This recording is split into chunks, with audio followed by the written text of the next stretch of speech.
வணக்க மக்களே, அனைவருக்கும் இனிய வணக்கம். இன்னைக்கு நம்ம இந்த ஒரு வீடியோவில் அங்கன்வாடி வேலைவாய்ப்பு பற்றி தான் பார்க்க போகிறோம். இந்த வீடியோவானது ஒருங்கிணைந்த குழந்தைகள் மேம்பாட்டு சேவைகள் நாடு முழுவதும் அறிவிக்கப்பட உள்ள அங்கன்வாடி வேலைவாய்ப்பு குறித்த முக்கிய தகவல்களை விளக்குகிறது. வரும் ஆகஸ்ட் மாதம் 5 முக்கியமான அறிவிப்புகள் பல்வேறு மாநிலங்களில் விண்ணப்பிக்க தொடங்கி உள்ள நிலையில் சுமார் 8000க்கும் மேற்பட்ட காலி பணியிடங்கள் நிரப்பப்பட உள்ளன. இதில் மேற்பார்வையாளர், ஆசிரியர், உதவியாளர் போன்ற பணிகளுக்கு கல்வி தகுதியின் அடிப்படையில் ஆட்கள் தேர்வு செய்யப்படுவார்கள் என்று குறிப்பிடத்தக்கது. குறிப்பாக பெண்கள் மட்டுமே விண்ணப்பிக்கக்கூடிய இந்த அரசு வேலைக்கு நேர்காணல்கள் மற்றும் மதிப்பெண்கள் அடிப்படையில் நேரடி நியமனம் நடைபெறும். தமிழகத்தில் இதற்கான அதிகாரப்பூர்வ அறிவிப்பு பட்ஜெட் கூட்டத்தொடருக்கு பிறகு வெளியாகலாம் என்ற எதிர்பார்ப்பு வருகிறது. தகுதி உள்ள விண்ணப்பதாரர்கள் தங்கள் வீட்டுக்கு அருகாமையில் உள்ள மையங்களை தேர்ந்தெடுப்பதன் மூலம் முன்னுரிமை பெற வாய்ப்புள்ளதாக இந்த தகவல்கள் தெரிவிக்கிறதுங்க. ஸோ அங்கன்வாடியில் வேலை வாய்ப்பு 8000 பேர் பார்த்தீங்கன்னா எடுக்க போகிறாங்க தமிழகம் முழுவதும். இதற்கான ஒரு முன்னுரிமை பட்டியல் தற்சமயம் வெளியிட போகிறாங்க. யார் யாரெல்லாம் அங்கன்வாடிக்கு விண்ணப்பிக்க முடியும், யார் விண்ணப்பித்தா உடனடியாக அப்படின்றத பற்றி தான் இந்த ஒரு வீடியோவில் பார்க்க போகிறோம். எப்படியெல்லாம் நீங்கள் விண்ணப்பிக்கணும் அப்படின்றது தான் இந்த வீடியோவின் வாயிலாக நம்ம பார்க்கலாங்க. 8000க்கும் மேற்பட்ட காலி பணியிடங்கள் இருக்குது. 100% நிரந்தரமான ஒரு உறுதியான வேலை பெண்களுக்கு மட்டும்தான். ஊதிய சலுகைகள் மற்றும் ஊதிய உயர்வு முதலமைச்சர் தலைமையிலான அரசு அங்கன்வாடி மையங்களுக்கு சிறப்பு முக்கியத்துவம் அளித்து வருகிறது. புதிய மினி மையங்கள் திறக்கப்படுவது மாத ஊதியமும் அழைக்கப்படுவது. ஸோ ஊதிய உயர்வு அங்கன்வாடிக்கு இன்க்ரீஸ் பண்ண போகிறாங்க. கட்டாய குறைந்தபட்ச கல்வி தகுதி அப்படின்னு நம்ம பார்க்குறப்ப பட்டய படிப்பு பதவி பார்த்திங்கன்னா இந்த மேற்பார்வையாளருக்கு கட்டாயம் பட்டப்படிப்பு, ஆசிரியருக்கு பார்த்திங்கன்னா பட்டப்படிவு, ஆசிரியர் பயிற்சி, பணியாளர், மினி பணியாளர் இவங்க கேட்டகரிக்கு 10th படிச்சிருந்தா போதும்.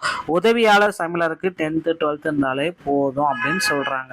ஸோ ஒரே நாளில் இந்த செயல்முறைகளை நாங்கள் நடத்துவோம் அப்படின்றது இப்போ கேள்விக்குறியாக இருக்குது. நீங்கள் எவ்வாறு தேர்ந்தெடுக்கப்படுவீர்கள் அப்படின்னா, எழுத்து தேர்வு எல்லாமே கிடையாது. நேர்காணல்கள் மற்றும் சான்றிதழ் சரிபார்ப்பு ஒரே நாள் நடக்கும். லஞ்சம் எல்லாம் கிடையாது. முழுமையாக வெளிப்படைத்தன்மையோட இது நடக்கும். நேரடி பணி நியமனம் தேர்வு செய்யப்பட்டால் பணியாணை நேரடியாக உங்கள் வீட்டிற்கு அஞ்சலகத்து மூலமா வரும் அப்படின்ட்டு செயல்படுறாங்க.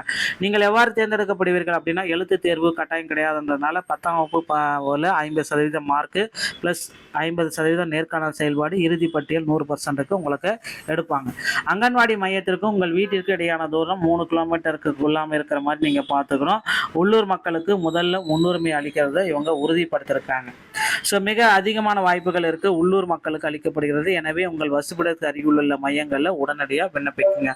வேலை நேரம் அப்படின்னு பார்க்குறப்ப காலை 9 மணி முதல் 4:30 மணி வரை என்பதால் உள்ளூர் வாசிகளுக்கு அதிகமான முக்கியத்துவத்தை இதில் கொடுக்குறாங்க. குறைந்தபட்சம் 3 கிலோமீட்டர் தாங்க அதுக்குள்ளே இருக்கிற மாதிரி பார்த்துக்கோங்க. ஸோ சிறப்பு முன்னுரிமை பெறுபவர் அப்படின்னு நம்ம பார்க்குறப்ப இந்த அங்கன்வாடியில் இவங்களுக்கு உடனடியாக வேலை கிடைக்கும் அப்படின்னு பார்த்தீங்கன்னா, இந்த சான்றிதழ்கள் உங்ககிட்ட இருந்துச்சு அப்படின்னா உங்களுக்கு உடனடியாக உங்களுக்கு வேலை வாய்ப்பு கிடைக்கும். ஆதரவற்ற விதவைகள், கணவனால் கைவிடப்பட்டவர்கள், மாற்றுத்திறனாளிகள், முதல் பட்டதாரிகள், ஓகேங்களா, அதுக்கப்புறம் பார்த்திங்கன்னா தமிழ் வழியில் கல்வி பயின்றவர்கள், ஓகேங்களா. உங்களிடம் இந்த சான்றிதழ் முன்னுரிமை சான்றிதழ் இல்லை என்றாலும் உங்கள் மையம் வீட்டிற்கு கிலோமீட்டருக்கு இருந்தால் உங்களுக்கு முன்னுரிமையும் கிடைக்கும் அப்படின்னு சொல்கிறாங்க. கீழ்கண்ட சான்றிதழ்கள் உங்களிடம் இருந்தால் நேர்காணலில் நீங்கள் முன்னுரிமை வழங்கலாம் அப்படின்றத தற்சமயம் உங்களுக்கு கிடைக்குதுங்க. நிறைய இதில் வதந்திகள் மற்றும் உண்மையான தகவல்கள் என்ன அப்படின்னு பார்த்தீங்கன்னா, தேசிய அளவு பஞ்சாப் ஆகஸ்ட் 6 முதல் 20 வரை விண்ணப்பங்கள் தொடக்கம். தமிழ்நாட்டில் ஆகஸ்ட் 5ஆம் தேதி முதல் இதற்கான விண்ணப்பங்கள் தொடங்க இருக்காங்க. தமிழ்நாட்டுடைய கூட்டு பட்ஜெட் தொடர் 5ஆம் தேதி ஒதுக்கீடு செய்யப்பட்ட பின் மாவட்ட வாரியாக காலி பணியிடங்கள் வெளியாகலாம் என்ற தகவல்கள் வந்திருக்கு. ஸோ வதந்திகள் மற்றும் உண்மையான தகவல்கள் இதில் என்ன, நிறைய வதந்திகள் ஒரு பக்கம் வந்துட்டே இருக்கு. நிறைய பேர் வேலைக்கு லஞ்சம் கொடுக்கணும், தேர்வு செயல்முறை மாத கணக்கில் எழுதடிக்கும், தேர்வு முடிவுகளை தேடி அலைய வேண்டும், எல்லாமே வதந்திகள். எந்த விதமான பண பரிமாற்றம் இல்லை. முற்றிலும் தகுதி தேர்வு அடிப்படையில் நடக்கும். ஒரே நாள் செயல்முறை, நேர்காணல் மற்றும் சான்றிதழ் சரிபார்ப்பு ஒரே நாள் நடக்கும். கடந்த ஆண்டை போலவே பணி நியமன ஆணை நேரடியாக உங்கள் வீட்டுக்கே வரும். இதுதான் தற்சமயம் அவங்க குறிப்பிட்டிருக்க தகவல்கள். இதை பின்பற்றி நீங்கள் அங்கன்வாடியில் விண்ணப்பிக்கலாம், ஓகேங்களா. ஸோ நண்பர்களே, இந்த ஒரு தகவல்கள் உங்களுக்கு ரொம்ப ரொம்ப பயனுள்ளதாக இருக்குன்னு நினைக்கிறேன். வீடியோ பிடிச்சிருந்தா நீங்கள் உங்களுடைய சேனலோட இணைந்திருங்கள். மீண்டும் ஒரு நல்ல தகவலோடு நான் உங்களை சந்திக்கிறேன். நன்றி, வணக்கம், தேங்க்யூ.